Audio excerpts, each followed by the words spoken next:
So ngayon ay meron po akong dalawa na extra na mga breeder po dito na hindi po natin pwedeng gamitin. So ito po yung mga extra ko dito na roster na sampin. Kaso nga lang, ang reason kung bakit hindi siya natin pwede gawing breeder dahil siya po ay madalas po siya magkasakit kahit anong ginagamot po natin. Una, asthmatic po siya. So, asthmatic po ito na sampin. So, hindi siya maganda na ipalahi. Tapos, magkaroon din po siya ng sipon. So, ginagamot natin.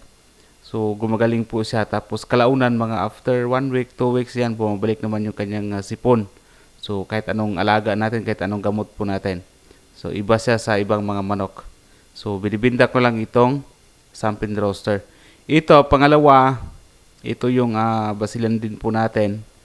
Kaso, kailangan din po natin ibinta kasi ganun pa rin. Nakitaan ko siya na hindi siya maganda na gawin na future breeder po dito sa ating mga manok dahil po sa kanilang hindi magandang kalusugan. So, ito ay nilagay na lang natin sa eco bag para hindi makalipad.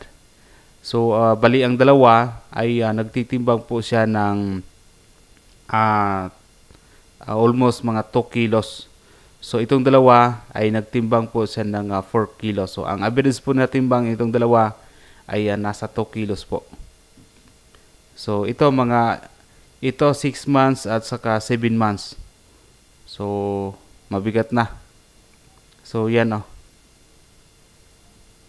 So, maganda sana siya naman kasi malaki. Kaso nga lang, madalas siya magkasakit. Yan yung sampin So, isa na lang yung roster na ginagamit ko na sampin sa ngayon. So, actually, pwede naman tayong bumili po dito ng iba pa. So, yan.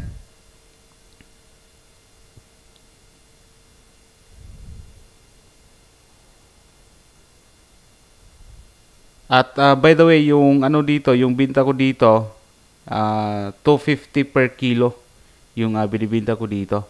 Sabi ng nang bumibili sa akin, baka meron pa daw akong iba pa na ibinta. Sabi ko, yan lang po yung dalawa na na extra na mga breeder ko.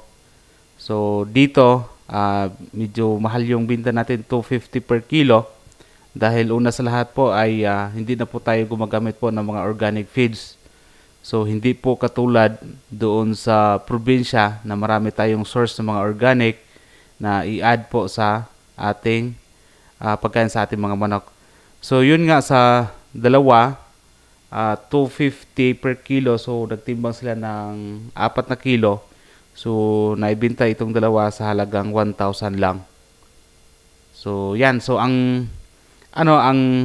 binta ko dito ngayon sa manok, kung per kilo, 250 per kilo ko po dito. So, dati nagbinta tayo ng 200 per kilo, 180 per kilo. Kasi nga, mas makatipid naman tayo sa feeds. Dahil doon sa probinsya sa Cebu ay marami tayong pwedeng mapagkunan na i-mix po natin sa mga commercial feeds. Pero dito ngayon sa bagong manukan ko, talagang halos wala tayong makukuha na mga na mga organic, mga dahon-dahon para i-mix natin sa mga commercial feeds. Kasi nga hindi tayo nagtanim po dito. And yung iba kasi dito is nag-spray kasi sila sa mga mga pananim. Kaya wala tayong makukuha na na gawing organic feeds para po sa ating mga manok. So, kailangan na itong ibinta dahil mag-add up lang ito sa ating mga expenses sa ating mga manok kung saan ay hindi naman natin siya magagamit. So, okay sana kung may mga extra breeder tayo yung hindi masyadong laging magkaroon ng sakit tulad ng ganito, para gawin natin na ipanglahi po sa ating mga manok. Dito marami akong mga extra na mga roster para every 6 months ay pinapalitan ko po yung iba ng mga roster para makapagpahinga po sila. Para mas maganda yung similya ng ating mga manok. Para masigurado po natin na fertile yung kanilang mga itlog. So, yan. Ang nalalaman ko dito sa lugar po namin is may nagbibenta 300 o kaya sa akin dito ngayon is 250 lang talaga yung binta ko. Pero 250, hindi pa natin masasigurado yan na yan po ba ay kumikita o hindi. So lahat naman ng ginagastos natin dito at hanggang kung meron man naman tayong maibinta dito sa bagong manukan po natin ay nililista po natin para at least yung presyohan ng ating manok pwede nating i-adjust para malaman natin kung paano po ba tayo magpresyo sa ating mga manok.